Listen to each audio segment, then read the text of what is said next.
आपसे जिस मौजू पे बात कर रहा हूँ वो इकोनॉमिक कंसर्न्स के हवाले से जो हालिया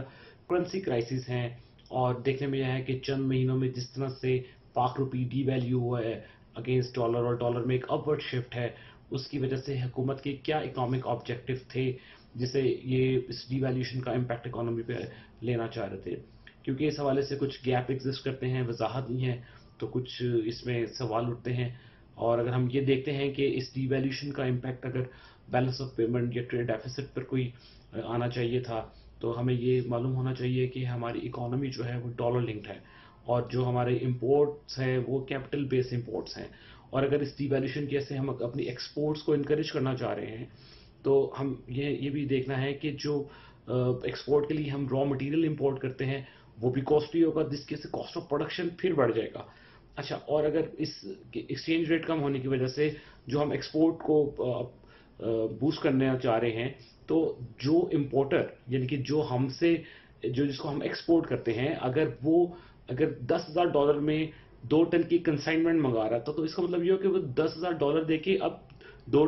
टन की जगह 2.5 टन मंगाएगा, क्योंकि उसके डॉलर की पावर बढ़ गई है, उसकी परचेजिंग पावर बढ़ी है। तो इनफैक्ट जो है वो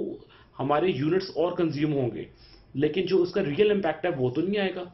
वो तो वही डॉलर हमें दे रहा है। दूसरी तरफ हमारे जो इम्पोर्ट स्ट्रक्चर है वो कैपिटल बेस है, उसके अंदर हम petroleum, chemical, metals, industrial raw material, heavy machinery मंगाते हैं जो 60 अरब